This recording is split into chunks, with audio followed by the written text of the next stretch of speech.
Hi friends, आज मैं आपको एक ऐसे नियम के बारे में बताने जा रही हूँ जिसका इस्तेमाल करके आप अपनी ज़िंदगी में वो सब कुछ पा सकते हैं जो आप पाने के सपने देखते आए हैं। चाहे उसमें बहुत सारा पैसा हो, सफलता हो, समृद्धि हो, आपकी मनचाही जॉब हो, आपका मनचाहा घर हो या आपका मनचाहा रिलेशनशिप हो, वो सब कुछ आप पा सकते हैं जिसको पाने के आप सपने देखते आए हैं। इस नियम को कहते हैं आकर्षण का नियम या फिर लॉ ऑफ अट्रैक्शन। आपने ज़रूर सुना होगा इस नियम के बारे में।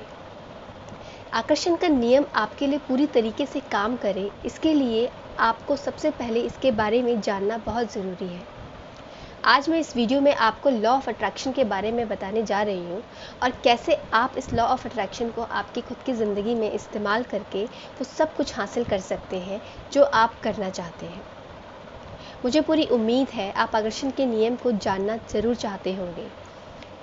मेरा ये मानना भी है कि जीवन में कुछ भी इत्तेफाक नहीं होता है। हर छोटी छोटी चीज़ें एक दूसरे से जुड़ी हुई होती हैं। तो इसलिए अगर ये वीडियो आप सुन रहे हैं या देख रहे हैं तो ज़रूर ही आपके जीवन में कुछ अच्छा परिवर्तन आने वाला है। आप यकीन मानिए, आपने अगर पूरे विश्वास के साथ इसके बारे में जानकारी ली और इसको अपनी ज़िंदगी में उतारने की कोशिश की तो आपके जीवन में वो हर चीज़ पॉसिबल है जिसके आप सपने अभी तक देखते आए हैं।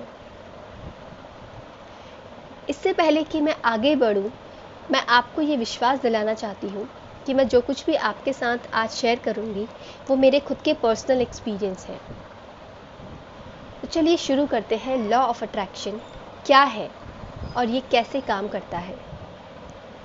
आप सभी लोगों के मन में ये सवाल उठता होगा कि क्या लॉ ऑफ अट्रैक्शन काम करता है? तो मेरे एक्सपीरियंस के अनुसार मैं इसका जवाब देना चाहूँगी कि हाँ, लॉ ऑफ अट्रैक्शन काम करता है। अगर मेरे इन एक्सपीरियंस पे विश्वास करके आप भी इस नियम को आजमाने की ठान लेंगे तो मेरा ये वीडियो बनाना सफल हो जाएगा। तो चलिए सबसे पहले जान लेते हैं कि लॉ ऑफ अट्रैक्शन क्या है, या आकर्षण का सिद्धांत क्या है और ये कैसे काम करता है। आकर्षण का सिद्धांत ब्रह्मांड की वह चुंबकीय शक्ति है जो व्यक्ति के विचारों और भावों से मिश्रित होकर निकलती है। आपने गुरुत्वाकर्षण के बारे में सुना होगा। गुरुत्वाकर्षण का नियम भी आकर्षण के नियम का ही एक हिस्सा है। आपका हर एक विचार एक ऊर्जा को प्रवाहित करता है जो ब्रह्मांड में फैली हुई वैश्विक ऊर्जा से मिलती है, और जब दोनों फ्रीक्वेंसी आपस में मिलती है तो आपका विचार आपके सामने एक सत्य बनकर आ जाता है। यह आकर्षण का नियम आपके जीवन में हर उस व्यक्ति, वस्तु, परिस्थितियों, घटनाओं को लेकर आ जाता है जिसके बारे में आप हमेशा से सोचते रहते हैं और आपके मन को पहले से विश्वास भी होता है कि ऐसा होके ही रहेगा। अगर मैं बात करूं कि साइकोलॉजी क्या कहती है लॉ ऑफ अट्रैक्शन के बारे में, ताकि आपको विश्वास हो जाए कि यह मन से बनाया हुआ कोई लॉ नहीं है बल्कि एक प्रमाणित और यूनिवर्सल ट्रुथ है। साइकोलॉजी कहती है कि आकर्षण का नियम यह हमारे विश्वास और हमारी मानसिक धारणाओं का संग्रह है। इसी के आधार पर आप अपने जीवन में जो चाहते हैं उसको आकर्षित कर सकते हैं। जो लोग आकर्षण के नियम में विश्वास रखते हैं, आप पाएंगे कि वो लोग अपने जीवन में बहुत ज़्यादा केंद्रित रहते हैं, क्योंकि उनको पता होता है कि उनका हर एक विचार उनका भविष्य बना रहा है।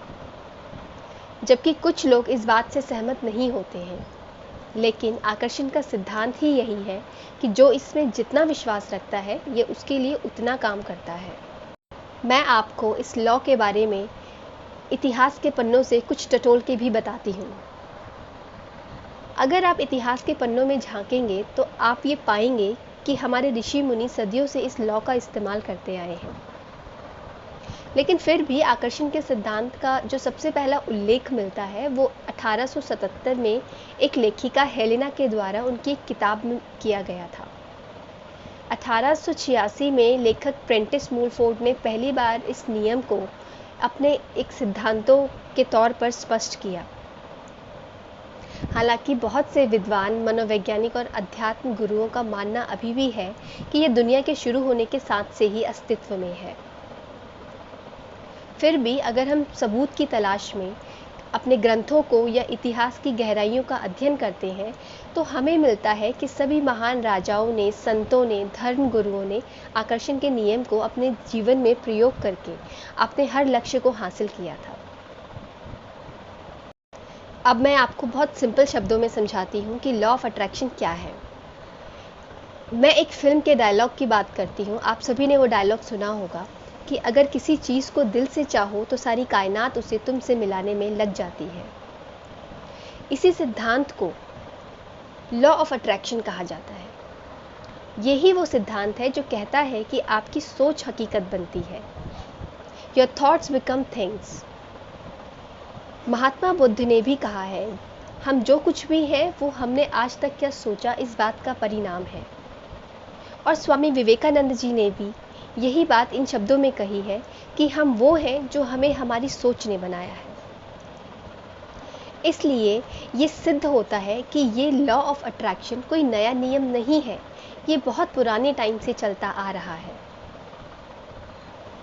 उम्मीद करती हूँ कि लॉ ऑफ अट्रैक्शन आपको क्लियर हुआ होगा कि लॉ ऑफ अट्रैक्शन क्या है। अब बात करते हैं कि आप इसे अपनी ज़िंदगी में कैसे उतार सकते हैं। लेखिका रोंडा बर्न अपनी किताब में लॉ ऑफ अट्रैक्शन के बारे में बताती है और उसी किताब में वो इसके उपयोग के नियम भी बताती है कि कैसे हम इसको इस्तेमाल कर सकते हैं। उन्हीं की किताब से मैं आपको बता रही हूँ कि वो क्या कहती हैं। लॉ ऑफ अट्रैक्शन 3 चरण आपको अपनी ज़िंदगी में शामिल करने पड़ेंगे इस नियम को प्रयोग में लाने के लिए। पहला, आपने मांगना है यूनिवर्स से। आप जिन बातों को सच होते हुए देखना चाहते हैं, ब्रह्मांड से उसकी मांग करें। अक्सर मैं जब लोगों से पूछती हूँ कि उन्हें ज़िंदगी से क्या चाहिए, तो उनके पास कोई सटीक उत्तर नहीं होता। वो ये कह देते हैं कि बहुत सारी खुशियाँ चाहिए। ईमानदारी से कहूँ तो यह मुझे ही समझ में नहीं आता, तो ब्रह्मांड को कैसे समझ में आएगा कि आपको क्या चाहिए। आपको अपने लक्ष्य को लेकर बहुत फोकस रहना होगा। एग्जाम्पल मैं देती हूँ, अगर आपको कोई स्पोर्ट्स कार चाहिए तो आपको बहुत क्लियर होना पड़ेगा कि आपको कौन सा ब्रांड, कौन सा मॉडल और कौन सा कलर चाहिए। हमारे सबकॉन्शियस माइंड को तर्क वितर्क करना नहीं आता है। हम उसे जो विचार देते हैं वह बस वही देखता है कि हम उसे चीज़ को कितना शिद्दत से चाहते हैं। आपके समझ में वह कितना भी मुश्किल क्यों ना हो, आपका सबकॉन्शियस माइंड आपके उस विचार को जीवंत करने के लिए रास्ते बनाने लगता है। तो आपको आपका लक्ष्य निर्धारित करने से पहले उसके सारे पहलुओं पर विचार करना होगा। आपका लक्ष्य जितना सफल होगा उसे पूरा होने में उतना ही कम समय लगेगा। दूसरा चरण है विश्वास करें कि आपके सपने ज़रूर सच होंगे। अपने सपनों को, अपने लक्ष्य को आप एक कागज़ पर भी लिख सकते हैं। भले ही आप उसे किसी को ना दिखाएं, लेकिन फिर भी एक कागज़ पर उसे ज़रूर लिखें। और ज़रूर लिखें और ऐसे लिखें कि वो पूरा हो चुका है, इस विश्वास के साथ। इस विश्वास में 1% की भी कमी नहीं होनी चाहिए। 100% आपको विश्वास करना है कि आपने यूनिवर्स से मांगा और यूनिवर्स ने आपको दे दिया है। कहते हैं लिखे हुए शब्दों में बहुत जान होती है, इसीलिए मैं आपको लिखने की सलाह देती हूँ। कैलिफोर्निया यूनिवर्सिटी के एक मगेल मैथ्यू द्वारा एक संशोधन से पता चला था कि जिन लोगों ने अपने लक्ष्यों को कागज़ पर लिखा था वो दूसरे लोगों से अधिक सफल थे। इसलिए अपने लक्ष्य को कागज़ पर लिखें, वो आपको क्लैरिटी देगा कि आप क्या चाहते हैं। व्यक्तिगत रूप से मेरा अपना अनुभव भी यही है कि जब हम अपने लक्ष्य को किसी डायरी, किसी कागज़ में लिखते हैं तो हमारे अवचेतन मन, जिसको हम सबकॉन्शियस माइंड कहते हैं, उस पर एक छाप छोड़ जाता है। तीसरा चरण वो कहती हैं कि हमें कृतज्ञ रहना है, हमें धन्यवाद देना है। जिस प्रकार आप एक छोटे से बच्चे के द्वारा किए गए काम की सराहना कर देते हैं तो वो बच्चा अगली बार दोगुनी खुशी के साथ दूसरे काम करता है। नेचर भी कुछ इसी तरह काम करती है। ब्रह्मांड का नियम है कि आप किसी चीज़ के लिए जितना कृतज्ञ रहेंगे, जितने थैंकफुल रहेंगे, वह आपको उतना ही ज़्यादा देता जाएगा। तो आपको हर रात सोने से पहले और सुबह उठने के बाद इस यूनिवर्स को, इस सृष्टि को हर उस चीज़ के लिए धन्यवाद कहना चाहिए जो आपके पास है। ऐसा करके आप उसे आपके जीवन में और खुशियाँ लाने के लिए प्रोत्साहित करते रहेंगे। मेरा आपसे आग्रह रहेगा कि कम से कम एक बार इसे ज़रूर आजमाएं। अगर पॉसिबल हो तो उस कागज़ को हमेशा अपने पास रखें जिस कागज़ पर आपने अपने लक्ष्य को लिखा है। उम्मीद करती हूँ ये वीडियो आपको अच्छा लगा होगा और आपको क्लैरिटी मिली होगी कि लॉ ऑफ अट्रैक्शन क्या है और ये कैसे काम करता है। इस नियम को आप अपनी ज़िंदगी में आजमाएं और क्या आपको एक्सपीरियंस होता है, क्या रिज़ल्ट मिलता है, उसको ज़रूर शेयर कीजिए।